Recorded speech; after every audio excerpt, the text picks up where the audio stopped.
शास्त्र कहता है दूध चढ़ाने से घर में संतान की वृद्धि होती है। दही चढ़ाने से भगवान शिव के, अगर शिवलिंग पर हम दही चढ़ाते हैं उससे परिवार में प्रेम बढ़ता है। क्या बढ़ता है? प्रेम।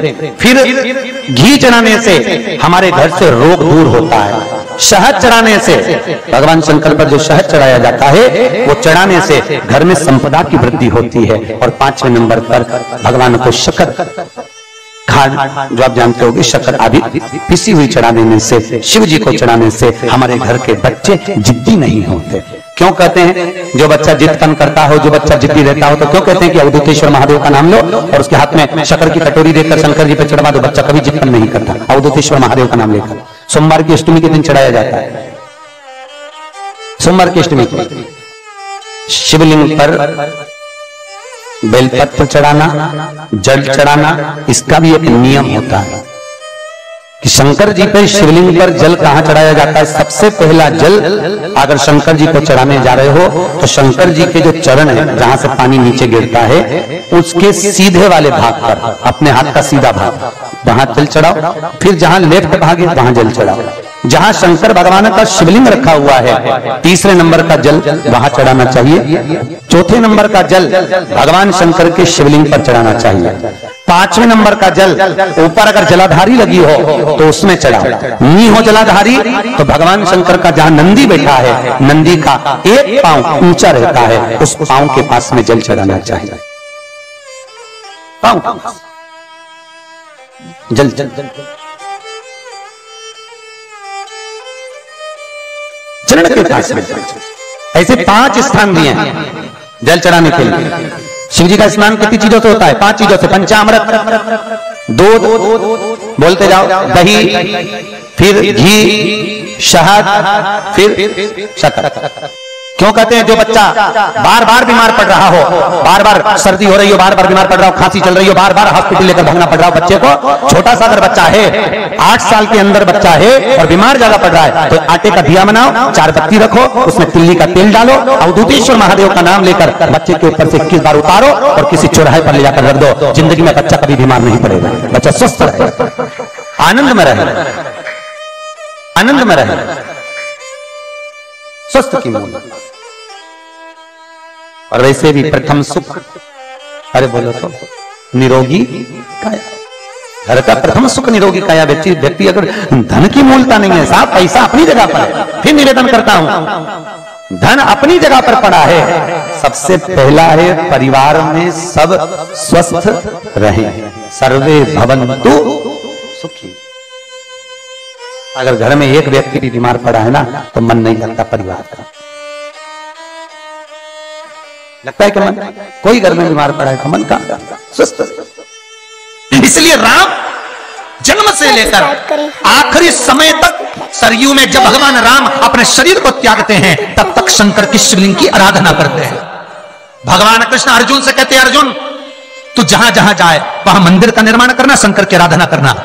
पृथ्वी पर जिस जिस पुराने मंदिर में जाओगे सब पांडवों के बनाए हुए हैं, चले जाओ, केदारनाथ चले जाओ, भीमा शंकर चले जाओ, तुम्हें जहां जहां जाना है सब पांडवों के बनाए हुए। क्यों? बनाना होता तो कृष्ण के बनाते, पर पांडवों ने शंकर के बनाए, क्योंकि कृष्ण कहे थे शिव के बनाए। विश्वास होगा तो ये मेरा शिव, ये मेरा ओघरदानी, ये मेरा महाकाल, ये मेरा विश्वनाथ, मेरा शंभो देने में कमी ना रखेगा, भरपूर देगा। और इतना देगा कि तुम्हारी झोली तो छोटी पड़ जाएगी, ये मुझे विश्वास है। तुम्हारी झोली छोटी पड़ जाएगी, अलमारी में नहीं रख पाओगे रे। बहुत ज्यादा तकलीफ हो रही है, कष्ट ज्यादा पड़ गया, शरीर में रोग ज्यादा आ गया, खूब तकलीफ भोग रहे हो।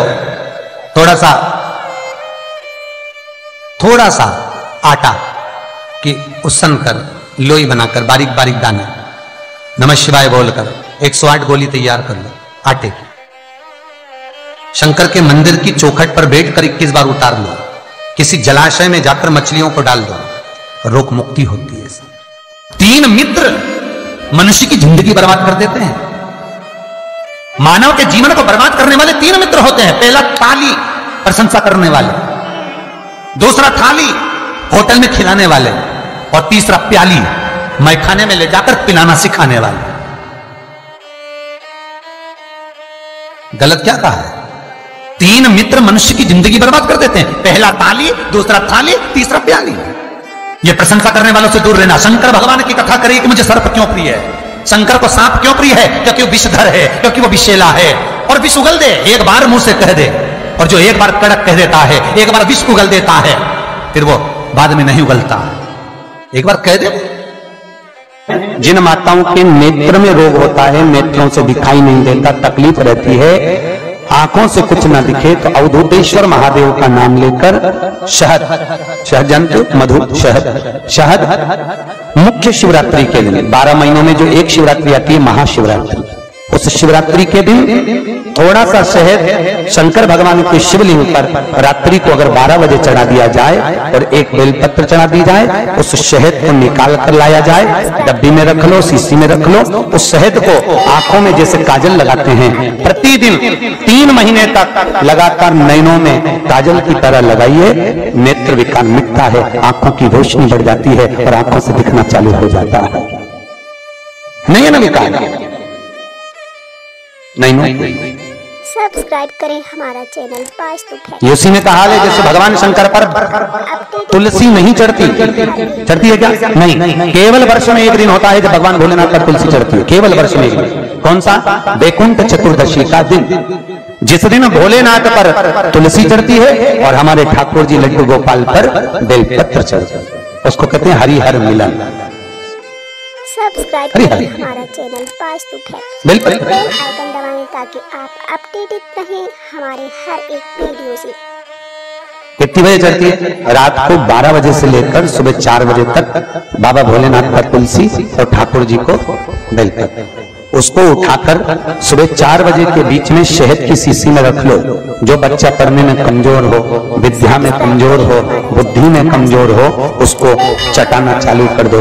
1 महीने तक, जब एग्जाम का टाइम आए, 1 महीने तक लगातार चटाओ, बच्चा पढ़ने में होशियार हो जाता है। जो तुमने समझाया वो जिंदगी में भूल नहीं पाता है, उसकी विद्या प्रबल हो जाती है, विद्या प्रखर हो, प्रबल। सब्सक्राइब करें हमारा चैनल वास्तु बेल आइकन दबाएं ताकि आप। कौन से दिन चढ़ती है? जम के बोलो। वैकुंठ चतुर्दशी। श्री शिवाय नमस्तुभ्यं। श्री शिवाय नमस्तुभ्यं। श्री शिवाय नमस्तुभ्यं। अगर आपको हमारा ये वीडियो पसंद आया तो प्लीज़ एक लाइक बटन दबा दीजिए, हमारे चैनल को सब्सक्राइब कर दीजिए और अपने दोस्तों के साथ शेयर कर दीजिए।